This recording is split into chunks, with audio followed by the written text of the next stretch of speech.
Hey,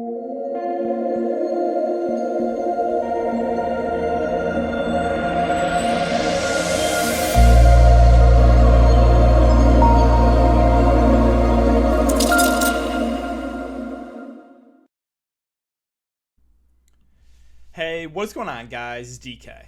Back at you with another video here to bring the 7-game NBA main slate on Saturday. Before I get into the video, if you guys are new to the channel, welcome. My name is DK. I make daily videos and live stream for NBA and NFL slates on Draftkings. If you're unable to watch these videos, I also upload on Apple Podcasts. Link down below. It's called the DKDFS Show. And would appreciate if you could take a minute or two out of your day to leave a 5-star rating and review. Every single review just bumps me up in the podcast ranking, so that does help me out a ton. If you're interested in signing up for premium content, I offer that at patreon.com, an NBA package as well as an esports package. Esports that includes Call of Duty and CSGO. And I do want to thank Prize Picks for sponsoring this episode. If this is your first time watching these videos, or you're just not familiar with Prize Picks, the idea is, so they will post players and fantasy projections or fantasy scores, and you will either take the over or the under, and these will move throughout the day. So if you see one that's either too high, too low, you should hop on it then. So right now they have 8 players posted for tomorrow, but they'll have a lot more throughout the day. And you can mix and match sports. They have every single sport you can think of. And the fun thing is, it's a nice change of pace. You're not playing against anyone. No sharks. You're just playing against the house. So if you guys want to try it out, you can sign up and use the code DKDFS. DKDFS, all one word, link down below. You will get a 100% match up to $100. So if you put $100 in, you get a free $100 to play with, or $200 total.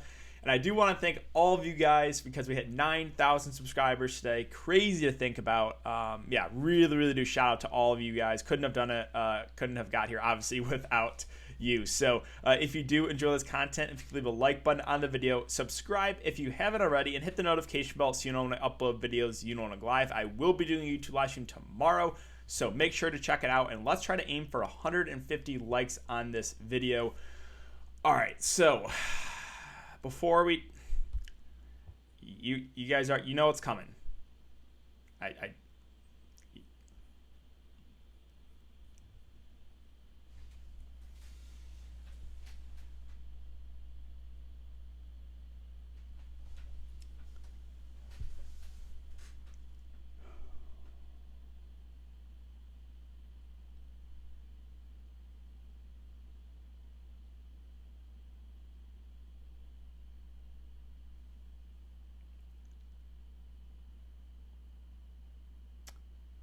Someone explain to me why Marvin Bagley played 19 minutes tonight?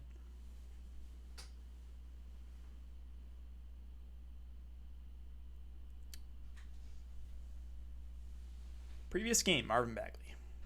35 minutes, 30-plus points. This Kings team, they need offense, plus they needed to win this game. Obviously it doesn't matter a ton, but they needed to win that to have a chance to make the playoffs. Again, very little offense in the team, right? It's basically him and DeLon Wright. So, what does Luke Walton do? Plays Mo Harkless 40 minutes for Mo Harkless. Want to hear something else, too? Terrence Davis. So, let me get this straight. When I play Terrence Davis, and I'm missing the cash by a couple points,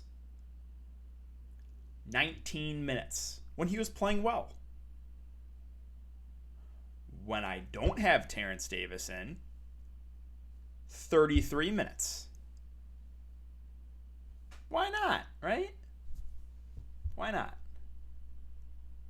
So, my question to you guys is, can someone, this is a serious question.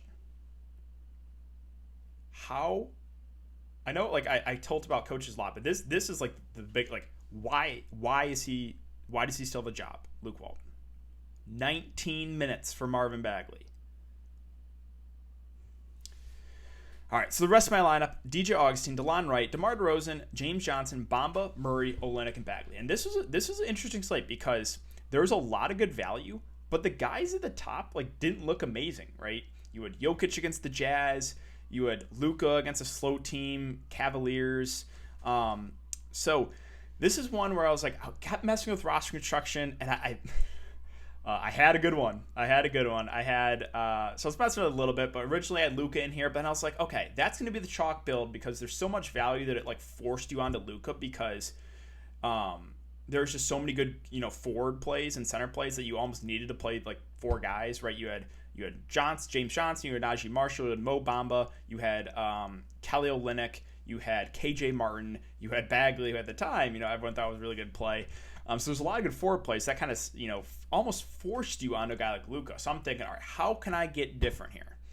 I'm like, all right, let me see if I can get like a completely balanced build while still using some of that good value. So I went to DeRozan, low owned. I went to DeJounte Murray, low owned. I'm figuring, okay, I'm just gonna kind of stack that game. I think that game has a lot of upside. I'll stack that to get different, and it looked good until Marvin Bagley played 19 minutes.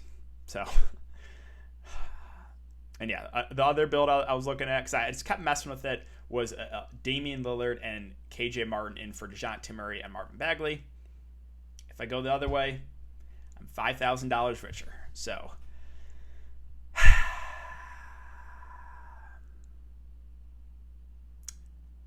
This last week, coaches have been tilting us, like trolling us, I feel like. And also the first half for James Johnson, 9 minutes.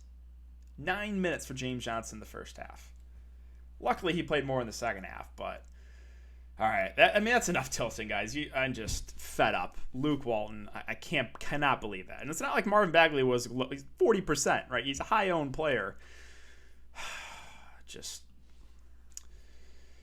don't even know what to say. But all right, we got a nice 7-gamer. So let's talk about this one. Thunder and Warriors a 223.5 over under. Warriors 14.5 point favorites. Right now, that is all that is on the board. We'll start off with Washington and Indiana.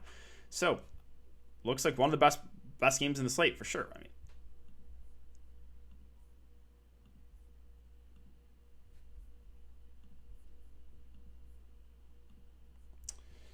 So, the rest of Washington.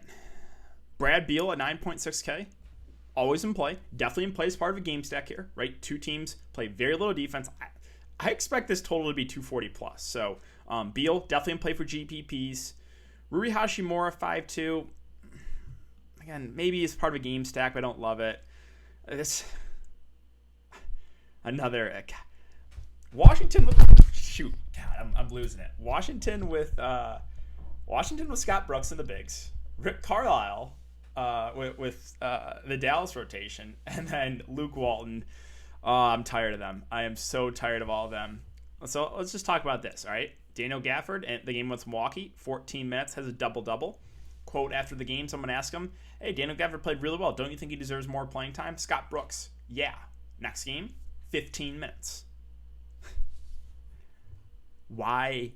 I know I say that every video, but why does he not play? Like, you're playing Robin Lopez. I don't care Robin Lopez had a good game. You're playing Robin Lopez and Alex Len. Yeah. That tilts me too. All right, so moving on to the Pacers. Once again, we have Brogdon, Sumner, Lamb, all questionable. Assuming all those guys are out, I think Sabonis is a good GPP play. Maybe not a cash game play at 10-5, but again, definitely part of a game stack. He's gone for 70-plus 2 last 4 games. Karis LeVert been very up and down. Last 3 games, 52, 24, and then 63. I know some of you guys played him here. You're probably super tilted because the next game he goes for 63. But yeah, both the main Indiana guys I think are firmly in play for GPPs. Brissett a little bit too pricey. McConnell not playing enough minutes for me to consider him. Aaron Holiday. When I play him, 27 minutes, 13 fancy points. Next game, 31 minutes, 31 fancy points. Why not, right? But seriously, if Aaron Holiday starts, I think he's a pretty solid value. I think we get about 30 minutes from him. McDermott at 4.2, probably gets close to 30 minutes. Again, though, he's got to hit his shots.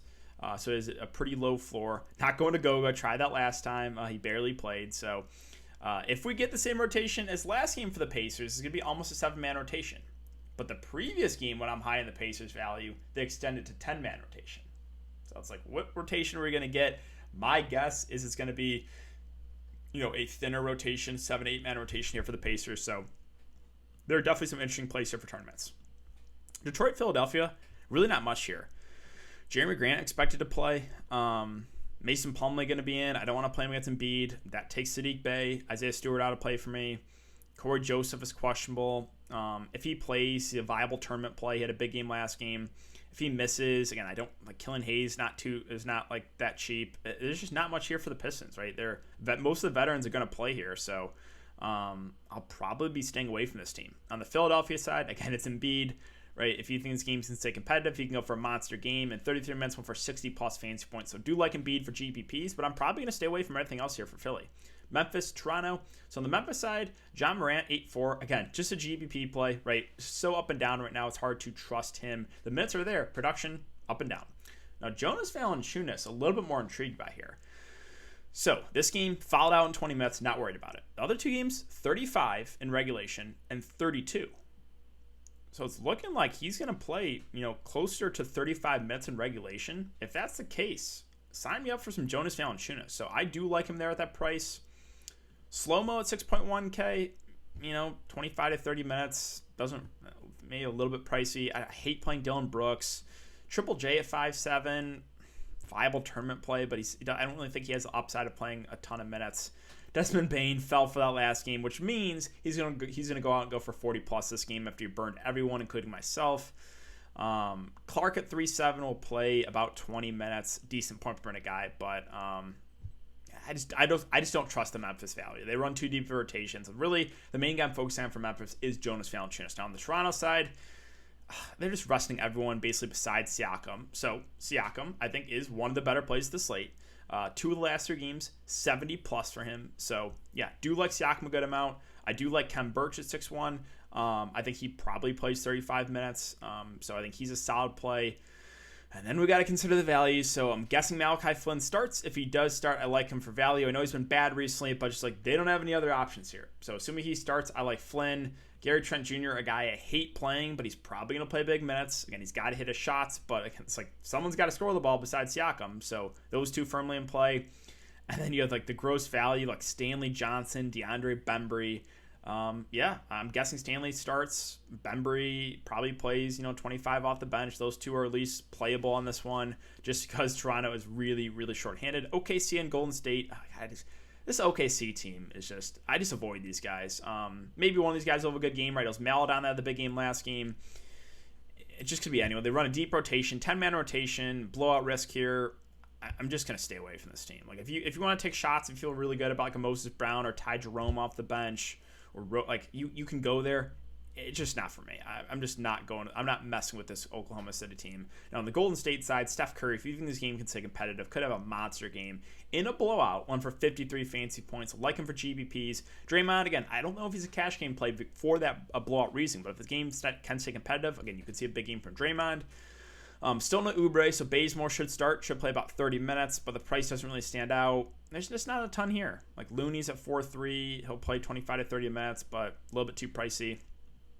So not much there for the value there for Golden State. San Antonio and Portland. So DeRozan, DeJounte Murray, like their respective prices. I think DeRozan a little bit safer. He should play 35 plus minutes. It's a really good matchup.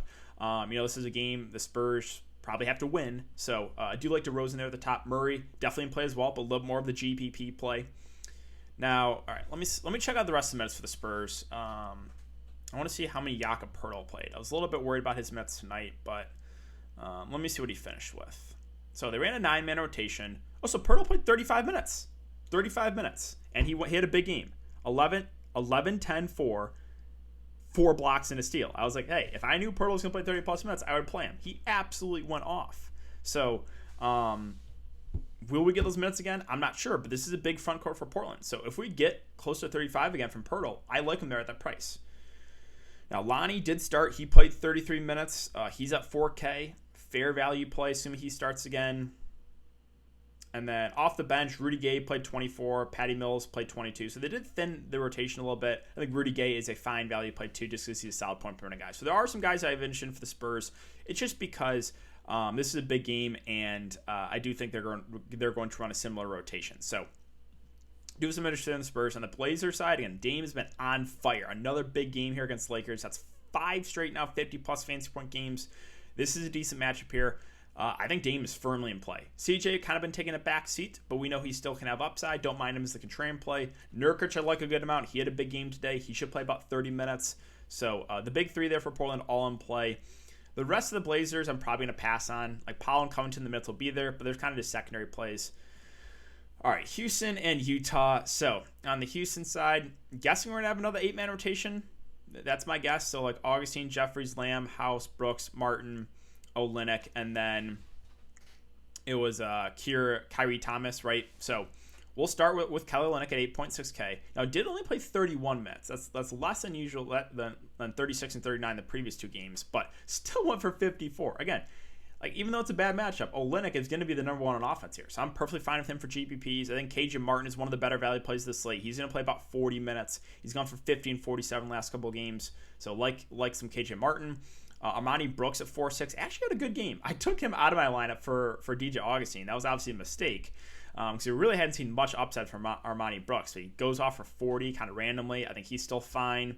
Daniel House, I was a little bit surprised he actually played in this one, but did only play 16 minutes. Lamb started and played 35 minutes. Again, definitely viable. Augustine started and played 29 minutes. Like basically every single player for Houston is in play, assuming it's the same rotation of basically 7-man rotation because House just played a little bit off the bench. So Houston team is definitely a team I've interested in. We'll keep an eye on some news if any other guys can play. That would change some things. On the Jazz side, so Bojan almost went for 50 real life points. 66 fancy points. I think he is definitely playable for GPPs. Don't expect that again, though. He does have a similar floor. He's not hitting his shots. Clarkson, and these are the 2 guys that have the most upside. Clarkson had a big game. He did have 8 assists and 5 boards, which is interesting to see. But still more of a GPP play for me. Gobert at that price doesn't really stand out. Ingles at 6'9", doesn't really have the upside of those 2, but probably has maybe a little bit of a higher floor. So really, if you're shooting for the upsides, Clarkson and Bojan for GPPs. And if this game can stay competitive, you could see a big game from one or both those guys. Finally, Brooklyn and Denver. So Kevin Durant, 10-2.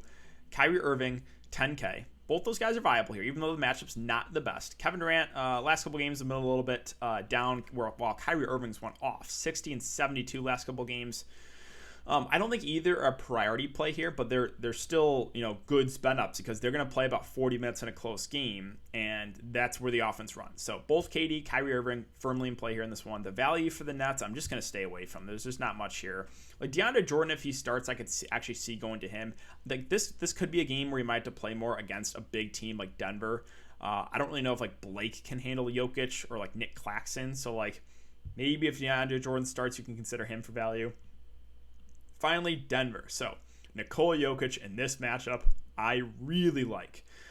One of the best possible shots against this Brooklyn Nets front court. So, really, really do like Jokic. I think MPJ is definitely viable. More of a tournament play, though, at the price for me. Campazzo at 5'6". He should play 30-plus minutes. I think he's a safer play because, again, he's got the floor with the peripheral stats. Aaron Gordon at 4'9". Did play 30 minutes the last game, but he's just really more out there for his defense at this point.